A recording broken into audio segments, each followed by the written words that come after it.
Hatishala 6 lane পর্যন্ত প্রতিবাদী মিছিল। পরবর্তী আপডেট পেতে চ্যানেলটি সাবস্ক্রাইব করুন। নবী মুহাম্মদ সাল্লাল্লাহু আলাইহি সাল্লামের অবমাননা করেন ফ্রান্স সরকার।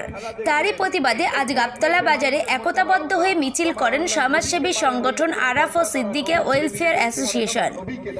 এই মিছিল থেকে বলা হয় ফ্রান্সের পণ্যদ্রব্য বর্জন করা ও দাবি করা হয় তাদের দূতাবাস বন্ধ করে দেওয়ার। এদের মিছিলে উপস্থিত ছিলেন পীরজাদা খোবাব আমিন, সঙ্গে উপস্থিত ছিলেন বিভিন্ন সংগঠনের নেতৃত্ববৃন্দ এবং এলাকা জুড়ে প্রত্যেকটা মানুষ এই মিছিলে যোগ দেয়।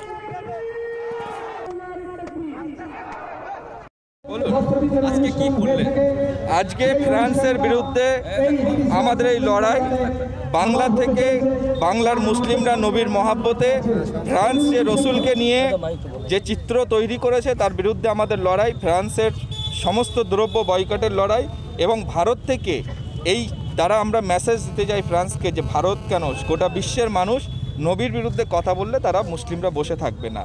মূলত আপনাদের এই প্রতিবাদ থেকে কি দাবি ছিল?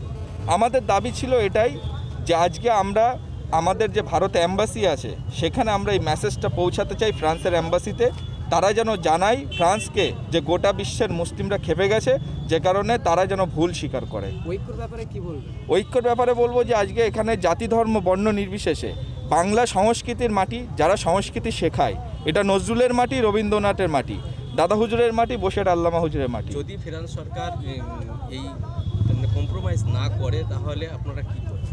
দেখুন, ফ্রান্স সরকার কম্প্রোমাইজ না করলে আমাদের করণীয়, আল্লাহ রসুলের একটা হাদিস আছে, তিনি বলছেন তোমরা প্রথমে প্রতিবাদ করো, যদি সেটাকে তা না মানে, তোমাদের উপরে অত্যাচার হয়, তোমরা তাদেরকে মুখ দিয়ে বলো, যদি তাও না পারো তোমরা অন্তর থেকে ঘৃণা করো। তো আমরা তাদেরকে ঘৃণা করতে শুরু করব। আমরা তো শান্তিপ্রিয় মানুষ, আমরা রসুলের সুন্নাত মানি। সাথে সাথে আমরা একটা জিনিস প্রতিবাদ করব যে আজকে হুগলি জেলায় SBI ব্যাংকে মুসলিমদেরকে বোরখা পরে যেতে দেওয়াই বাধা, সেখানে পোস্টার টানানো হয়েছে যে বোরখা নট অ্যালাউ। কেন আমরা নবীর সুন্নাত ছাড়বো না।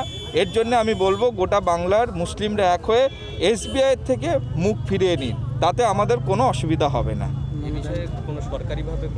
সরকারিভাবে আমরা সহযোগিতা রাজ্য সরকারকে বলবো, তারা নির্দেশ জারি করুক যাতে এই ধরনের নির্দেশিকা তাদের যেন তুলে নেওয়া হয়।